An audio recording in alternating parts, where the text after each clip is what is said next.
Ever since I moved into this new apartment, I've developed this, well, it's a ridiculous habit.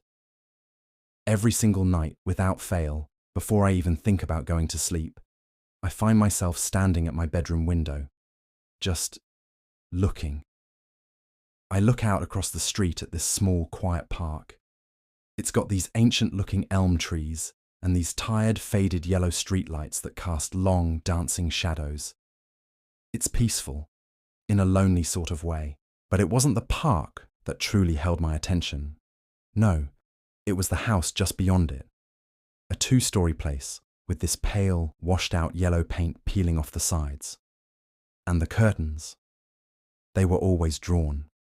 Always. Day and night, they never moved an inch. For the first few weeks, I was convinced the place was abandoned. Just another empty shell in the city. Then one night, everything changed. I was getting home late from a long shift at work, probably around 2:30 in the morning. As I walked into my apartment, I glanced out the window, just like I always do, and I saw it, a light, in the kitchen of the yellow house. It wasn't a normal light, though.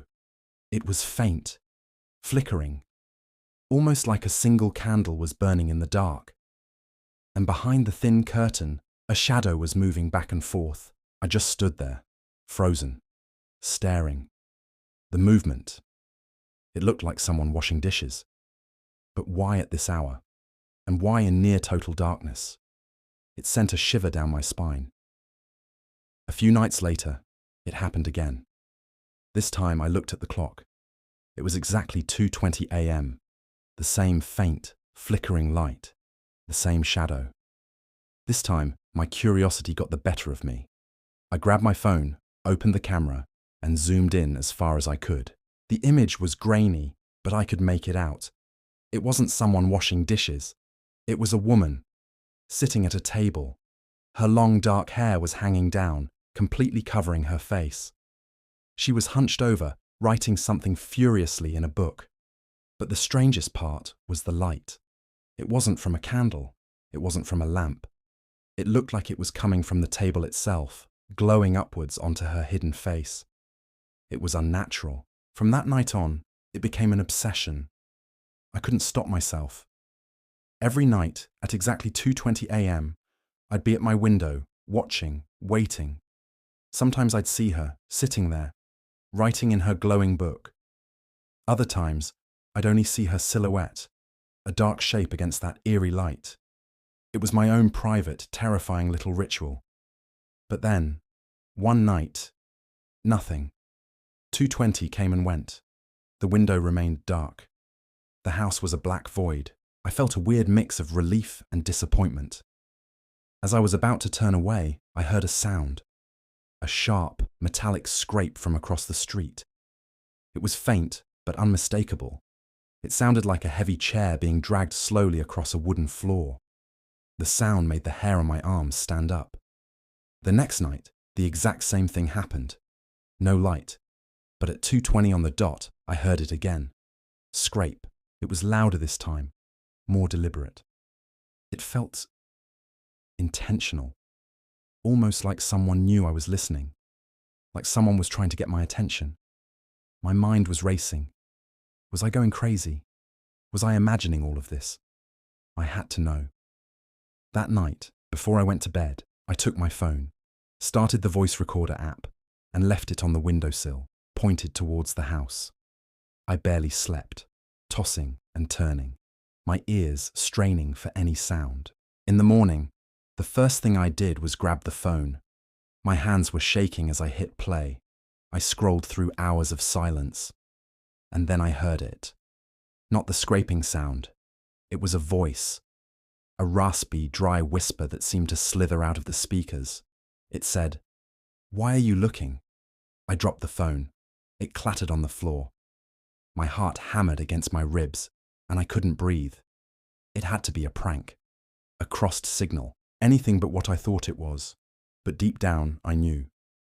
That whisper was meant for me. I tried to convince myself it was a fluke. But the next night, it happened again. The same whisper, at the same time.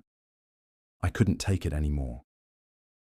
The next day, I found the building manager, an old guy who's been here for decades. I tried to sound casual. "Hey, I was just curious about that yellow house across the park. Who lives there?" He looked up from his newspaper, his expression turning grim.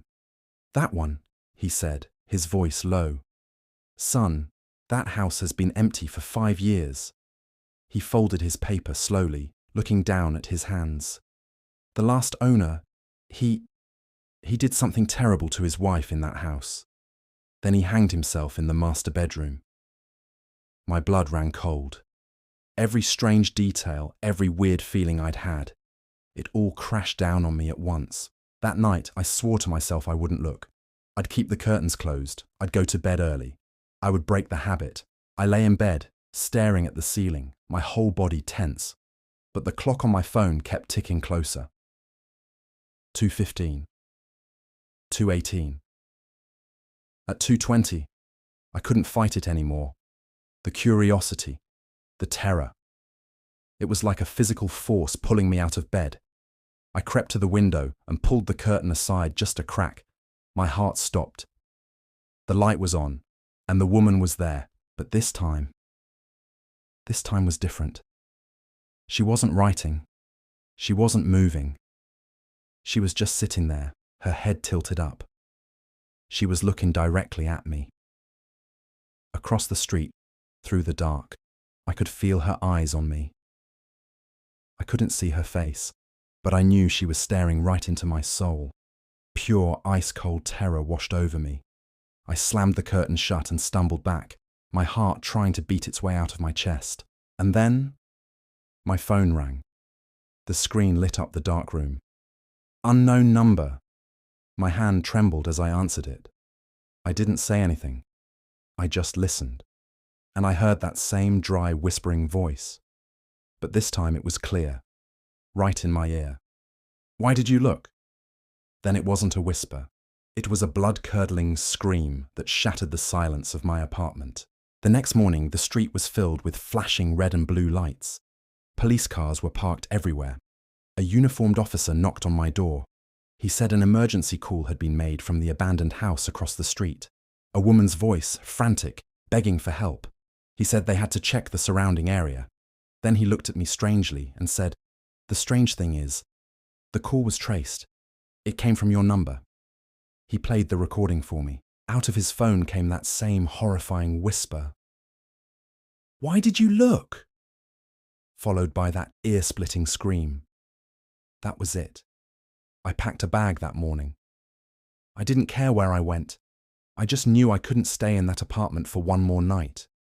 But there's one thing, one final detail that I will never, ever be able to get out of my head. As I was leaving, I couldn't resist one last look at the yellow house.